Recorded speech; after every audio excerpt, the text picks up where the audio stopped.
All right, we will just get started. I've got the recording running.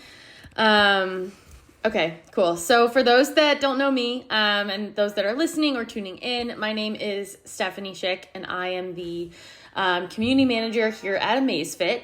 And I am so excited to welcome Stevie Lyn as our community guest for this month. So I definitely just want to pass the mic over to Stevie and let her introduce herself. So if you could tell us a little bit about who you are and where you're at right now, we would love that. Yeah, awesome. Thanks so much for having me. So yeah, my name is Stevie Lyn Smith. I am a registered dietitian. I'm board certified in sports nutrition. It's kind of weird. Like, I lived in DC for a while and everybody was like, oh my God, what do you do? And everybody gave people a hard time for always asking that question. But now I just feel like what I do is I love it so much, and it's so much of my identity that I always just love to lead in with that. So that is what I do all the time. Can never turn a dietitian's brain off. But I am also a dog mom, a very proud dog mom. You may or may not hear him barking during this. I have a 5-year-old German Shepherd pit bull who I rescued as a little puppy, and he's my best buddy. I live with him in Buffalo, New York, so very much a cold northeastern winter climate. And I am also, I've been a lifelong athlete. Grew up a team sport athlete, like soccer, lacrosse. I was a lacrosse goalie, which when people get to know me, they're like, oh, that explains a lot. But absolutely hated running growing up. And then I stopped playing college lacrosse to focus on school. And then I started running. And my first road race was a marathon. And I kind of just got hooked from there on. And I did my first full Ironman triathlon. What was I, 22? In 2012. Nice. So I've done like 10 full Ironmans. I don't know how many half Ironmans. I've done one 50-mile ultra. I just did my first 10-kilometer open water swim. So basically, like, any race, my friends are like, do you want to do this? I'm like, sure, why not? So I'm still pretty involved with that. I don't really race triathlon much anymore. More of swimming and running and lifting and moving in more joyful movement.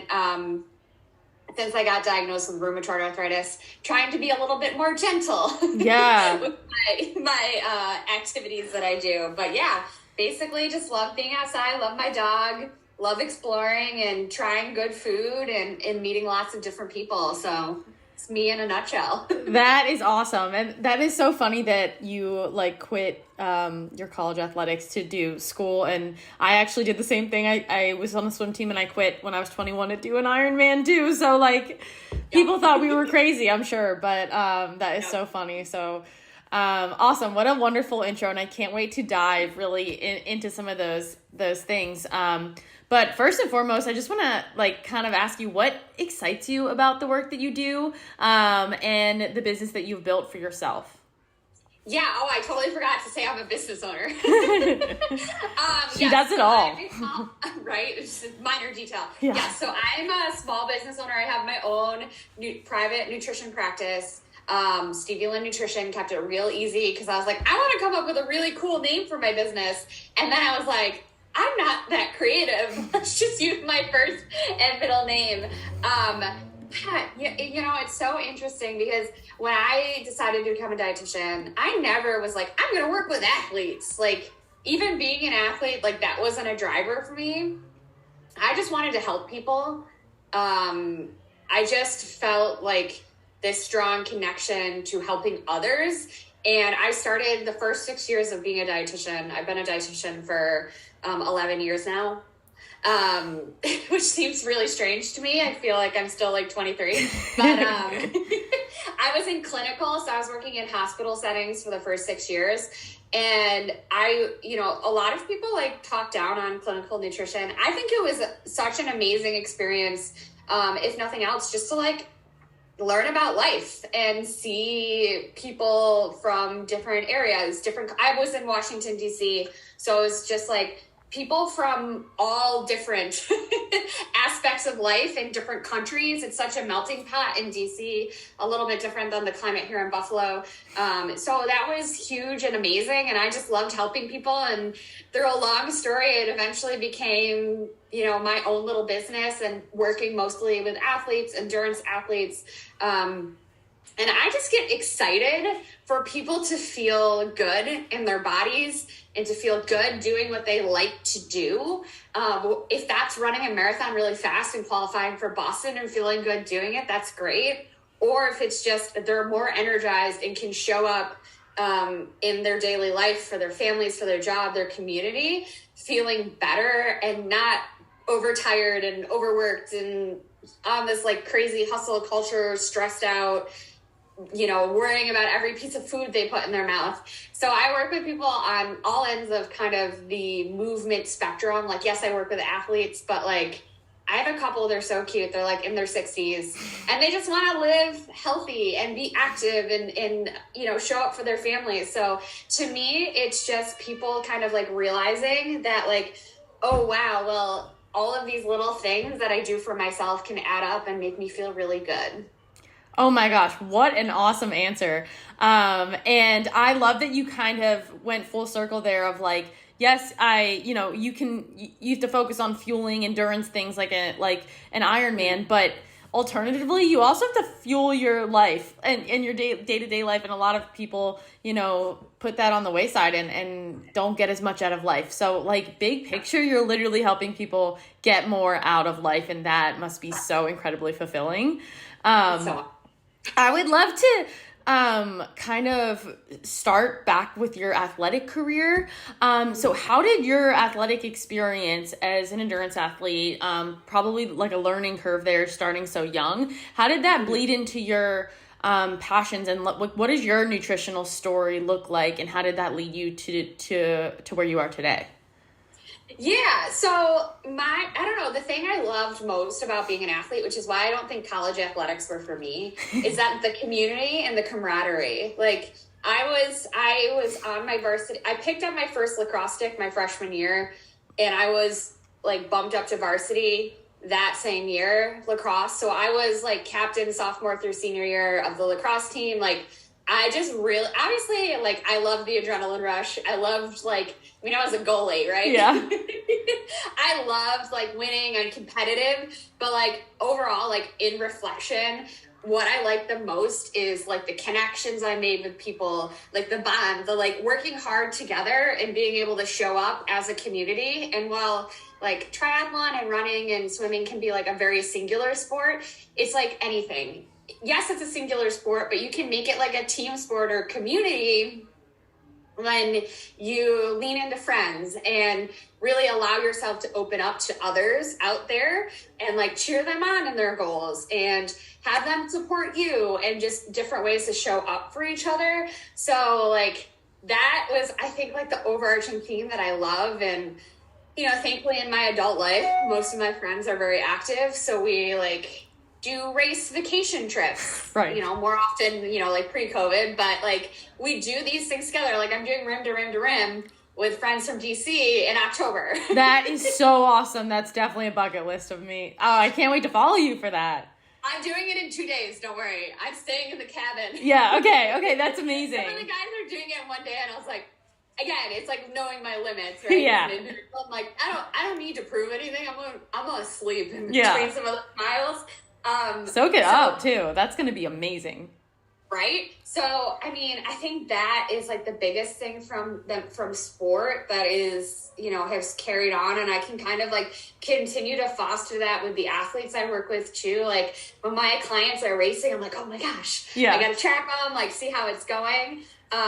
So like, I love that so much. And, you know, the nutritional aspect, you know, I would say that like, I've always had an interest in like how we eat, like how, you know, what we put in our bodies, what comes out on the other side. I also just in general really love food. Yeah. I love tasting different foods. I love trying different foods. Mm-hmm. I love the social aspect of food, of like eating a meal with another person, like catching up. But of course, like once I got into long distance triathlon, to me, it was so much more apparent of like, oh, this is really important that I'm fueling myself. And, you know, thankfully I had some like older mentors who like took me under their wing and were like, you have to drink the Gatorade. Yeah. Like, this is what we're doing. We're stopping for Snickers bars on our bike ride. Like, you're going to eat the gels. And at that time, starting, what was it? Like my first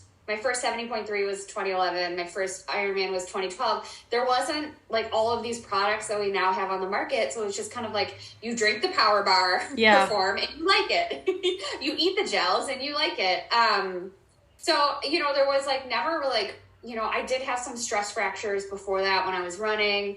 And that's what kind of got me into triathlon, learning that like, okay, I love running, but my body does better with, you know, swimming and biking. I taught myself how to like swim.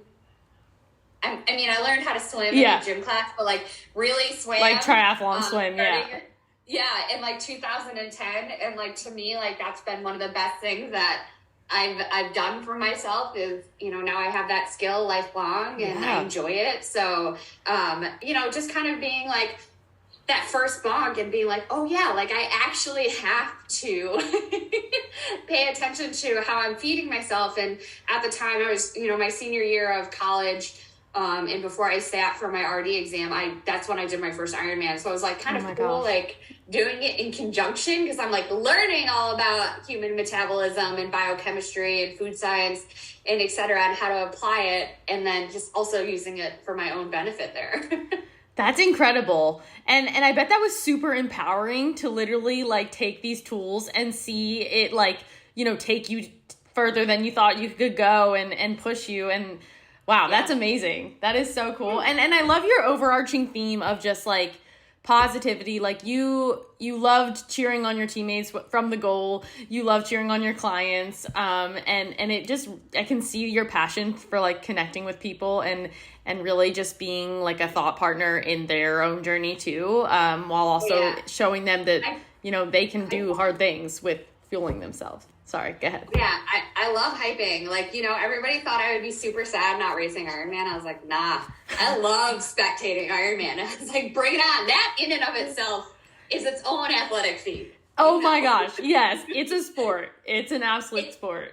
Its own sport. And, you know, like at the end of the day too, is that most of us are doing this as a hobby because we like it and we like going different places, doing different races. And that doesn't mean that people can't be competitive. Like if you're fast and you're competitive, like go for it. You are awesome. Yeah. But like, we're not getting paid. So it's like, if you hate it, like maybe find something that makes you happier, but you know, just absolutely. I feel like that little food for thought there. Yeah, absolutely. Absolutely. And in the end, like you have to like it, or else, you know, why are you doing it? Just like anything, people will ask you too with things like that. Like, why are you doing this? And your why doesn't have to be more than just for enjoyment, or I like to push myself. And exactly. I like to better myself. So I love that.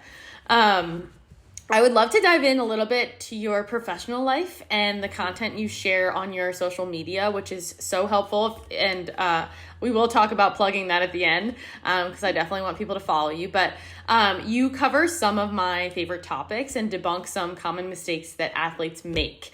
And I would love if you shared a bit about the goals that you try to convey in your messaging that differentiates you from other health coaches or nutritionists online, and truly your vision behind your own business. Yeah. So, my vision, I'll start with the vision behind my own business. Yeah. I still do some contract work here and there, but when I left my clinical job, I basically just knew like that I'm too much of an empath for what I was doing. I loved my patients, but like they were very old. They were pretty sick. And like, I just couldn't emotionally manage like losing any more patients that I got attached to. Oh so when I quit my job, I was like, okay, what's a really good reason to quit my job when I'm like in my mid to late 20s? I was like, I'll go to grad school. Yeah. and then just like bide my time until I figure out what I'm going to do. So I worked on my master's in nutrition because I got my bachelor's of science in dietetics and nutrition. So I didn't technically need my master's, but I was like, I want to do it. Like, I'm a big proponent of academia. Like, I think if you like it, it's always great to keep learning. And basically I did that. I moved to Buffalo, which is home. And I was like, okay, just kind of like figuring out what I wanted to do, working contract work. And I did some other contract work with other companies. And I just was like looking at like how they had it all structured, how they were working with their clients. And I was like, this is not helpful. Like these people are paying all this money. I'm not making that much of it. And I'm worth a lot more. Yeah. But like, this is not how people succeed, because to me, especially, and I always think about this when I'm like creating content, writing newsletters, which I'll plug my newsletter because that's probably the best free content I give. If you don't mind an email every week. Oh, but, I'm down. I like long form content. It's more of my jam, but we're trying to learn reels as an elder millennial. But basically, like what I always remind my clients is that food is something we need to survive, you know, when you get down to the basics of it. And that can be really challenging to change habits, to change thoughts. And a big part of my content is, and like what I like to portray is your thoughts and mindset around food and exercise, because it can be so impactful and change your mood and change your approach and maybe make you love running again, which you've had a, you know, strained relationship for, you know, if you've had those struggles with it. And, you know, like food is something that isn't like other struggles like alcohol or gambling, or where you don't need those to live. Not going to say it's not easy to change your habits around there, but like we need food to survive. Mm-hmm. So it's giving yourself a little grace, knowing that you're human. And one of the things you know, along kind of segueing to what I talk about is also learning to listen to what your body is telling you, especially endurance athletes. And I can say this because I'm one and very type A and a Virgo, that like we can be very stubborn. We're very much like, no, this is what Training Peaks said. This is what I need to do. If I want to hit X goal, I want to run X pace. And we will just ignore some of that feedback that our body is giving us until it gets too bad. And then we're like, oh crap, now I have like these really bad issues. Like, you know, I test a lot of my athletes' cortisol levels and they're just like, their body's making it, but not using it because they just completely shot because they're so stressed out all the time, and they just throw caffeine at it and they're not eating to support, you know, it becomes a myriad of issues. Yes. So I like to encourage people, kind of like the check engine light, like you have in your car. Like if you're so tired that you need to take the day off from work to, you know, rest, but then you do your workouts, like maybe you shouldn't do your workouts. Like maybe that should be a rest day. So a lot of like learning how to trust yourself, learning to listen to your body. And I also like to give like things that I see a lot of my clients struggle with. Of course, they do it anonymously. I don't call them out unless they are like, please share this. Yeah. But, you know, like a lot of things like fueling back-to-back workouts. So there's like a little bit more granular, nuanced things of some of those client struggles that I see on the day-to-day. You know, a lot of people struggling lately with like, oh, I'm eating a ton of food. And I was like, yes, you need to. Yeah. So trying to share a little bit more of like the day-to-day and some of that higher level like mindset and kind of, again, a little bit more of that intuitive listening to our bodies, knowing when to push, when to pull back, and how nutrition can be supportive to it all. Yeah, absolutely. Oh my gosh. There's so many things I want to dive in with there. But I did want to, what you said reminded me that I meant to mention to you right off the bat is that one, I love your content. And two, you posted a reel, I think it was like maybe last week or time is a blur, but maybe it was like this month. But, and it was like how you fuel your early swim into a lift. And it had me thinking, because I had the endurance thing going for me. I took some time off because I also did not listen to my body and got myself into chronic gut issues and serious fatigue issues.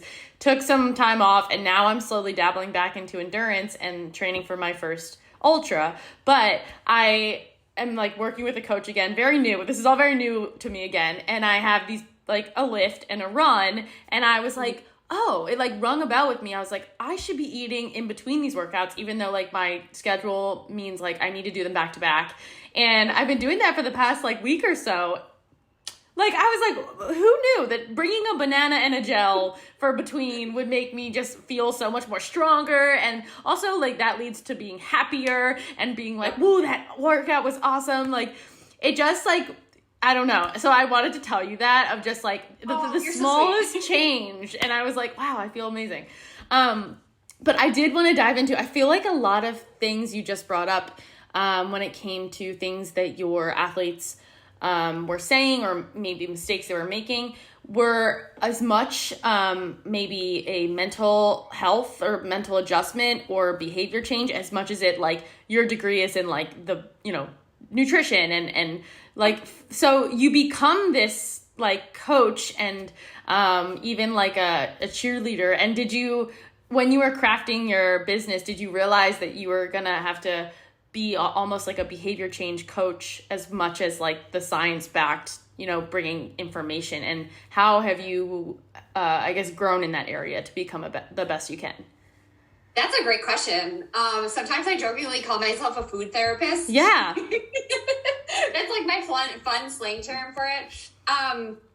But yeah, no, that's really great. And obviously, of course, with like most things, I feel like if you're on top of it and listening and like open to feedback, you just keep getting better. And I really do feel as I started my business literally New Year's Eve 2020. I was like, I gotta get this going and like make it official and launch it.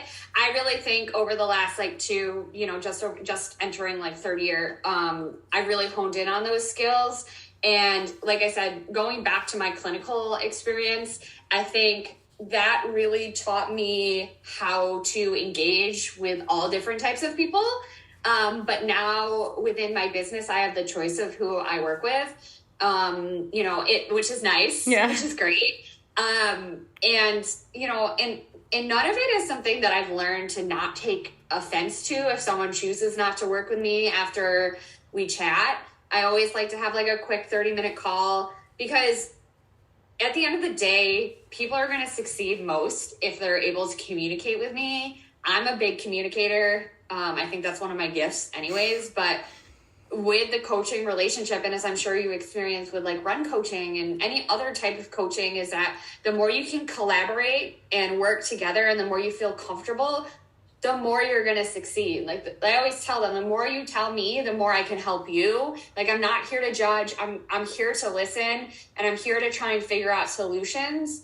And I remember one of my professors in undergrad told me, like, if you don't know the answer to a question someone asked you, say, hey, what a great question. I don't know the answer to that, but let me go find it out. And like, that could be one of the best life skills I've ever learned. And it's taught me to be like, okay, like, I don't have to know everything. Like, yes, I'm a subject matter expert, but I am very comfortable with some really great peers to be like, hey, I have this case. Like, can I bounce some ideas off of you? Or like being able to refer out to other providers, different experts, different people in different fields. Because at the end of the day, my goal is to help people achieve whatever their goal is. And if I feel like I need help, or maybe I'm not the right fit, like, that's fine. That's nothing wrong with me. Right. Some people just gel better personality wise and approach wise. So I think like maybe not like the best, like, like behavior change, like adjusting that I've learned. But yeah, it's been very interesting. Like, I've done a lot of coursework on motivational interviewing and like different theories of behavior change. That was part of my bachelor's degree as well too. And as a dietitian, I have to do continuing education, and that has always kind of worked in with that as well. Mm-hmm. but it's a very interesting skill set, but yeah, it's been good. It's been fun. That's awesome. And I bet you're really good at it. I can just like sense that personable, communicative side of you. So that is awesome. I do want to ask you some like nutrition questions and bring that like expert side of you to the table. So I would love to know, like, off the top of your head, what are some of the most common mistakes you see athletes making, and what are some, for our listeners, for our community members who might be tuning in and listening, what is like a tangible solution that you give them typically? Okay, so number one mistake, not fueling their workouts enough. I don't get too many people who don't fuel their workouts at all anymore, because I feel like it's being talked about more openly. But people will be like, oh, but I only do 1 scoop of the Gatorade Endurance Powder. And then they go out on race day and they try to like chug all of the Gatorade Endurance. And I was like, it's not going to end well. You didn't practice that. Yeah. You got to practice that. So training the gut. So typically I have most of my athletes fuel almost basically all of their workouts is kind of just a rule of thumb.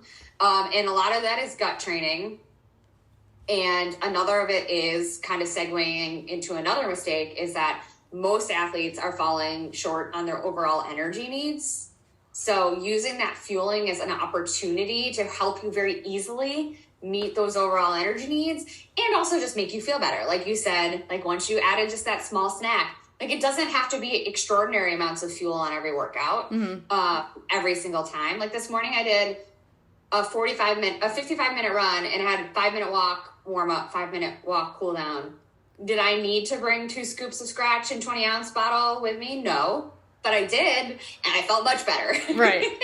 So it's learning some of that. So that's kind of the mistake, is that I see a lot of athletes who want to lose weight, change body composition, etc. And I am not a dietitian that poo-poos that. I know there a lot are, but I'm definitely not going to put it first. And it will be via an approach that is going to keep you healthy first and foremost. But the number one mistake is that people skimp on their fueling to create a caloric deficit, and then they may be able to get away with it for a while. Some people longer than others, but usually it creates a lot of hormone chaos, injuries as well. I just had someone who I know has been woefully under fueling, like tear his Achilles. And he's like, oh, well, it just happened. I was like, well, if you don't hydrate, like, that's lubricating muscles, joints, tendons. Like if you continue to do that, oh, you don't have a recovery drink after any of your workouts. Well, yes, then your muscles aren't appropriately recovering. So skimping on those things are some of the biggest mistakes around the pre, during, and post. Trying to kind of like get away with eating as little as possible. And then another big thing is just removing any sort of food group. Unless it's via medical necessity, of course. Because usually if you're eliminating an entire food group, like if you're doing keto, like that's not great. You're missing out on a lot of different nutrients that you're getting from foods that are not included in a keto diet. And that will end up in long-term problems. I focus a lot on micronutrients with my clients, looking at those different vitamins and minerals, because, like magnesium deficiency is, fairly common in the entire United States, even in non-athletic individuals. And magnesium is used, and I think it's now up to 600, enzymatic reactions in the body. It's so critical in, thinking carbohydrate metabolism, muscle, nervous system function, everything with your adrenals, your thyroid. So everything is so intricate. Yeah. That if we exclude those whole food groups, then you're definitely not going to get enough energy, but you're also going to very likely be deficient on micronutrients. And just taking a supplement isn't necessarily always the safest or appropriate kind of reaction to that. Because, like zinc supplementation can screw up iron metabolism, but everybody's just popping zinc since COVID. There's so many intricacies when you get into the nitty gritty. Yeah. That most people, I'm like, you have to eat more, and it seems like very simple, but it's also very complicated. Totally. And going off of what you said about supplementation, so what is your opinion overall on supplements? And do you have any, like, off the top of your head that you're like, I usually throw this out as a suggestion to athletes, like, granted they check with the doctor, but like, what are some, like, off the top of your head that you're like, that's great for athletes and people that want to optimize that? Yeah. So typically with supplementation, there's very few that I would encourage anyone to be on the long term. Typically with supplementation, when it comes to nutrient deficiency, like if we have a tested deficiency of like B12 or vitamin D, the idea is hopefully we can be on it short term and kind of correct the issue and not rely on it long term. Supplements, I do typically approach with caution because, again, going back to thinking about most people aren't eating enough food, or maybe they're not eating enough variety. Like I just wrote a newsletter on variety and how important it is.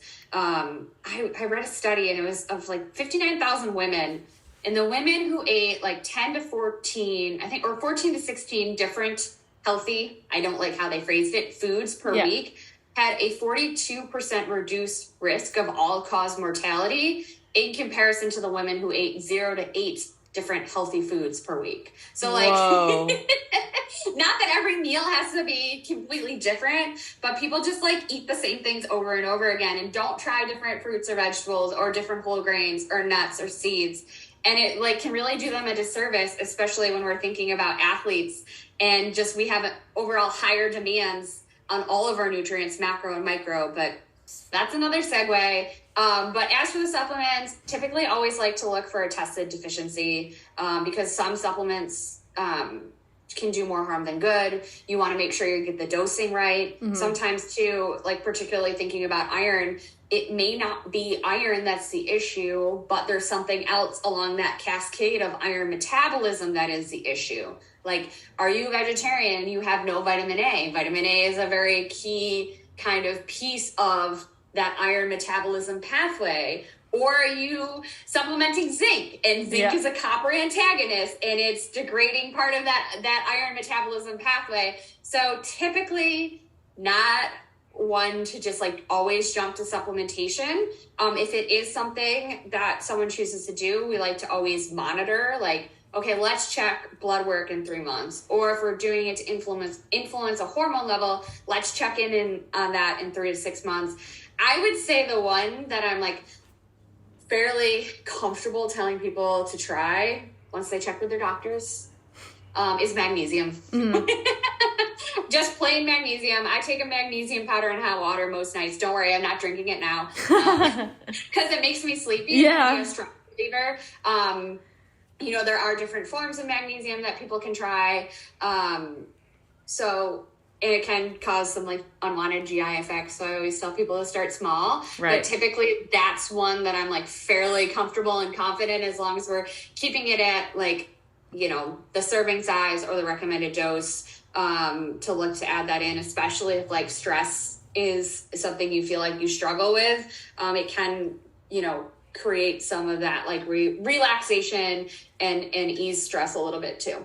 Yeah, awesome. And I don't know if you've ever heard this or even your thoughts on this, but I'm somebody that like really benefits from taking magnesium, and I've been doing a magnesium spray, like an oil, like, and you know, you spray the bottom of your feet. I do this every night before bed, and I'm like, this is either like placebo effect or this is working. So no, magnesium spray is a great option. I've also seen it in omega-3s. Oh, too. Cool. I've never tried it, you know, as a spray, but I kind of like the relaxation of as part of like a nice bedtime routine. Yeah. That's something I'm always talking about people. It's like, okay, like sleep needs to be a priority. We can't just be on this like, oh, team no sleep. Like I slept 5 hours. So like to me, like having that hot beverage of magnesium before bed and my audiobook in, because I can't look at any more screens. Totally. No, I love it. That sounds great. And for some people, maybe if it throws off your GI system, the spray is a great alternative. Epsom salt baths too. Love you get those. Some that way as well. So yeah, I'm here for it. Yeah, cool.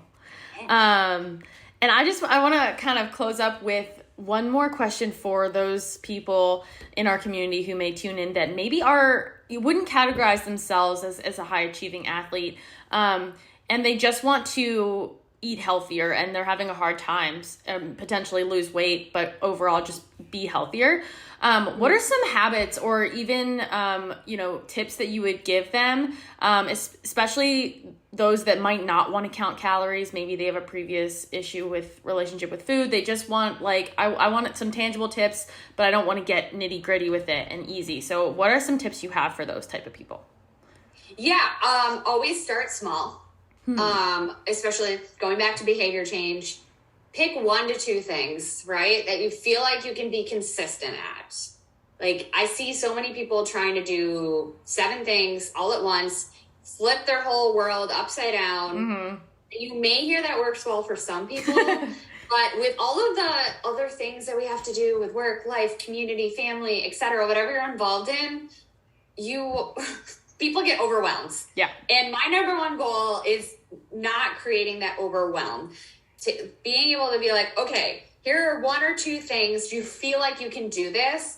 And it may feel silly or stupid, but my job and my goal is always to set you up to succeed, because there's so much that we feel like we can fail at in day-to-day life. So, things I always like, and maybe just looking at different categories. Okay, how is hydration?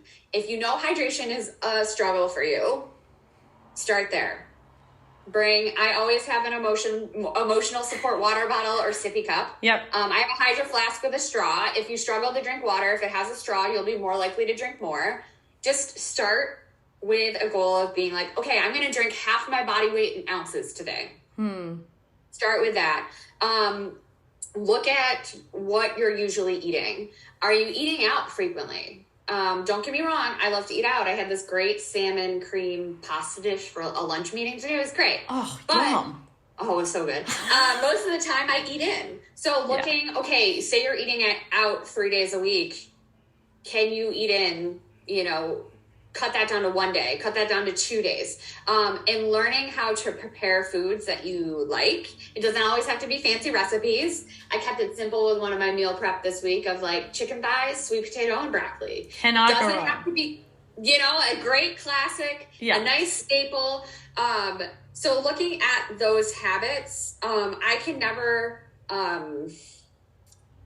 verbalize enough that in order to feel satisfied at your meals and make sure you're getting enough overall energy and nutrients, is that you should have carbohydrate, protein, color. The portions of it will vary on your activity level and your needs, but they should all be there. No salads without a little bit of carbohydrate, like a whole grain. Maybe it's a slice of whole grain bread on the side, or some sweet potato, or some rice. So looking at your plate and being like, okay, do I have my protein, carb, color? Because that's also going to help you feel satiated at your meals. And it's kind of the same thought process with your snacks. No naked carbs. Yeah. Have your crackers with peanut butter. Yeah. Eat your fruit with a cheese stick or cottage cheese. So just looking to pair those things, that will help balance your blood sugars. That will help you feel more satisfied. It will also get lots more nutrients on deck. And there's really no prizes for trying to eat the smallest snack possible, right? The goals of meals and snacks should be opportunities to get nutrients in, not eat as little as possible. So then you're starving at 8 o'clock and then you eat all of the things. That is such a great line. I love that. I absolutely love that. It's going to be real soon. It should be. It's on my list to do. Oh my gosh, that is so true. Because that's usually the goal. That's usually the goal of a lot of people of oh, how can I cheat the system here? Can I buy the 0 calorie something? Yeah. I saw recently in the grocery store 0 calorie. It was peanut butter. It was the craziest thing I've ever seen. I was like, there's no way that tastes good. But that was such great advice. And I think, starting small, celebrating the small wins, and, getting better from there. That was awesome. Well, you are just a wealth of knowledge. I love your energy, your positivity. For community members who are interested in working with you, what can they expect, and what does that look like usually? Yeah, so my highest level of working together, pretty like all in, all hands on deck, deep dive, you and me, we're in it. That's one-on-one coaching. And that's really that collaborative approach. A lot of those sessions of behavior change, education, really looking at, okay, this is exactly what you are doing. For example, Steph, this is what your days look like. This is where we can start to make adjustments. Very individualized, personalized for you. So that is usually a 4-month commitment is where I have people start. You know, Rome wasn't built in a day, but right. At least at the end of that 4 months, you feel like okay, I have some solid advice. I know the actions I need to take. I'm starting to feel better. I'm starting to like head towards my goals. People have worked with me much longer than that. The 4 months is all I require up front. You know, so that's the all in. That includes like biomarker analysis. I also do functional hormone testing with dried urine and saliva. I'm adding in hair mineral testing, you know, stool testing, trying to, you know, none of it is required, but basically why I like having a private practice that is all private pay is that I get to take the time with my clients and do all of this stuff and actually talk with you. Typically includes like weekly check-ins for the first couple months. Then we switch to every other week, direct messaging, basically anything you need, fueling plans, carb loads, it's all included. It's the all-inclusive resort. I love that. Yeah, and that's obviously a higher ticket price. That's $600 a month for that. And then after anyone's worked with me for the 4 months, we got maintenance plan options. We're checking in once a month, whatever they need. If people are like, whoa, I'm not ready to be in another relationship. Right. I totally get it. I have someone who just came to me. He reached out a year ago and he finally just signed on this week. He's like, I'm finally ready. So just like behavior change, it's a great thing to do when you're ready and have the time to like commit to those changes. So knowing that's not for everybody, I do have a couple programs on my website as well. One is how to fuel your endurance lifestyle without macro counting. This is all pre-recorded modules. I did it as a live group back in January, but basically it's hours of just like learning the different, like why you shouldn't macro count, how, you know, a little bit more about metabolism, you know, within your body, how your body uses energy, a little bit more to how to approach your nutrition during different parts of the season. It's not, you know, everything, but it gives you like a nice structure of some positive changes that you can make.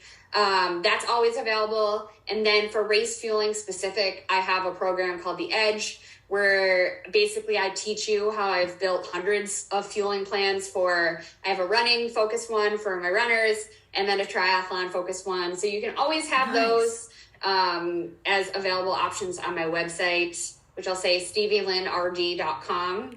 Cool. Make sure I say my website name. But if you follow me on Instagram at Stevie Lyn, Lyn, I'm hoping to keep adding programs, master classes, so like 1 hour classes on specific topics.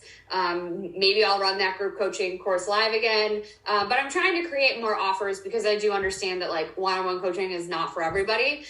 So more ways so everybody can learn, feel better, keep doing all their awesome things and like stay healthy while they're doing it. Oh my gosh, that is so many great ways to work with you. And I love an online module. Like, you know, if you're a busy mom, you could still learn, or a busy parent. And that's awesome. And if, you know, if community members are interested, could they message you on Instagram or email you? What's the best way to reach you? Yeah, you can message me on Instagram. You can go to my website and like book a discovery call for one-on-one coaching. You will be able to access my Teachable School where all the programs are. If you just go to services and courses, you can click right there and just purchase. You don't even have to talk to me if you don't want to. You can also email me at stevielynrd@gmail.com. You could basically Google Stevie Lyn Smith, dietitian. You'll find me on the internet. Amazing. And for those listening, I will be sharing all these links in our community and writing up all these offers to make sure that everybody can see that and access that. But Stevie, you have been an awesome guest. I love your energy. Thank you for your insight, your tips, all the things you brought to our community, and they definitely are going to love this and love learning from you and hopefully follow along with you because I know I will be. Cool. Thanks so much for having me. Yeah. Have a great rest of your Tuesday. You too. All right. Bye, Stevie.